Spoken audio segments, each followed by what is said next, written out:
Hello, everyone. This is it. The end. The Charles timeline is finally over. Let us begin. Yep, no transition that time. Just want to show how easy it is for me to do it. Yeah. Anyways. Extra lore. Why Sam was left at the Partyplex, since that is something that was never answered. Here it is. When Sam disappeared into the staff corridors, her friend's family thought she changed her mind and decided to go home with her mom instead. April thought Sam was spending the night, so because of that, neither of them knew she was still in the building at the time. Basically, they thought she was at two different places at the other person's house, when in fact she wasn't. But because they knew that she would be fine with the other person, they didn't bother to check and such. So it's like, yeah. Until the explosion happened, and that's when they realized, oh crap, neither of us has her. Anyways, in an extra lore, where's April's husband?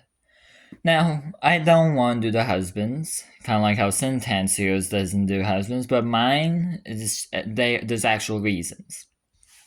For Samantha Smith, her husband is dead. For Ruby, broke up. For April, he was too busy working overtime at his father's animation and movie studio. Yep. West Pictures, the studio that made the Charles cartoon, is where the husband works. I actually found it ironic that I said West Studios and then there's April West, so I decided, why not do this? Anyways, now, time for the final chapter. Chapter 15, Purgatory. Year No to Escape. This is my ultimate custom night.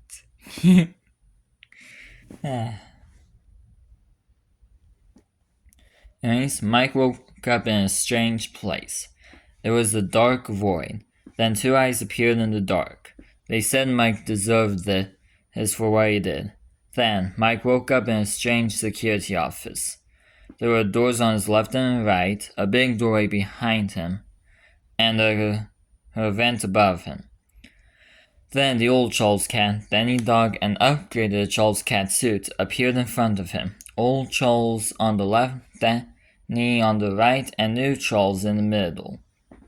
Mike heard different noises at once, then died to the Charles Cat suit. The old one. He woke up in another void. He was in a chair with a desk and computer in front of him. On the computer was an icon for Charles Cat suit. It's set to flash a light at his eyes. Basically how you have the UCN, and like you have the character, basically, here.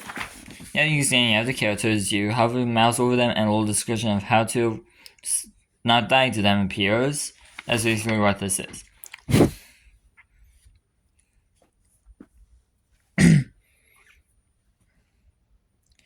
Anyways, Mike tried it again. He survived against Charles' catsuit. Danny Dog attacked. Mike survived. Showtime Rachel attacked. Mike survived. This is trial and error, by the way. Damaged Showtime Polly attacked. Mike survived. Polly Colos attacked. Mike survived. Ancient Charles, Mike's own body, attacked. Mike survived. Sally attacked. Mike survived. Even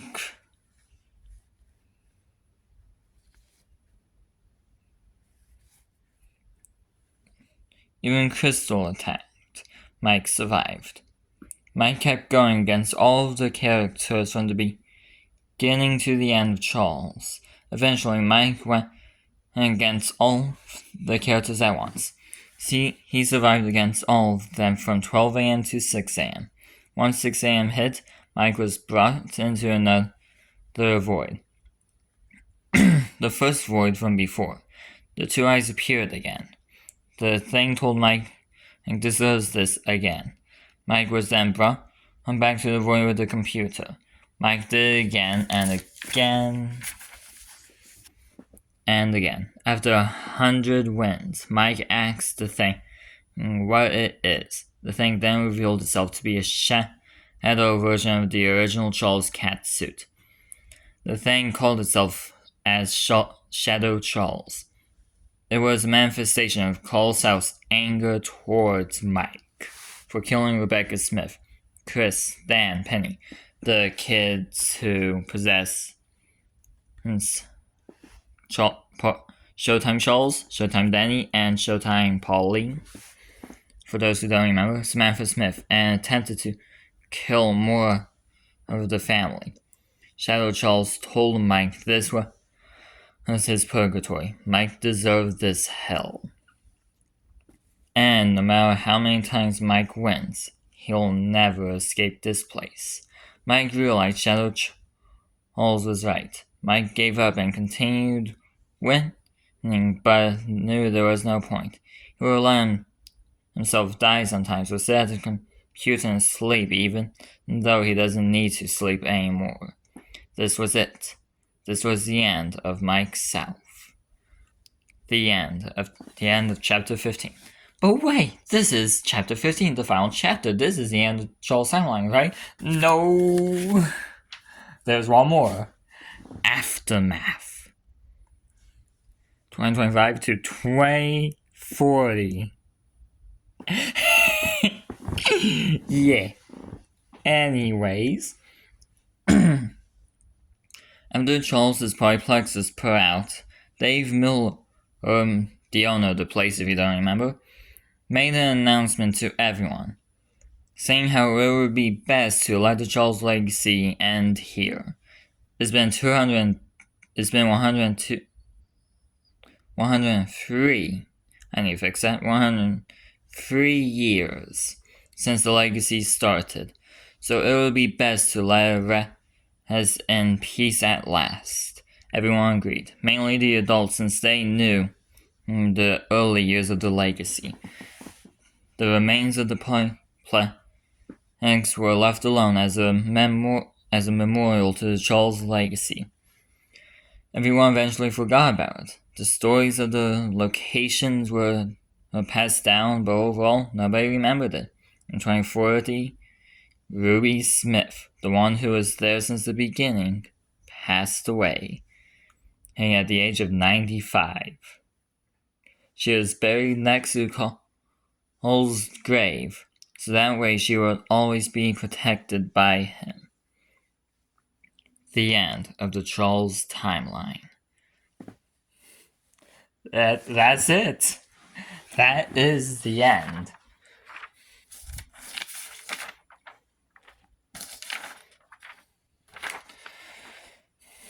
A 103 years of pain.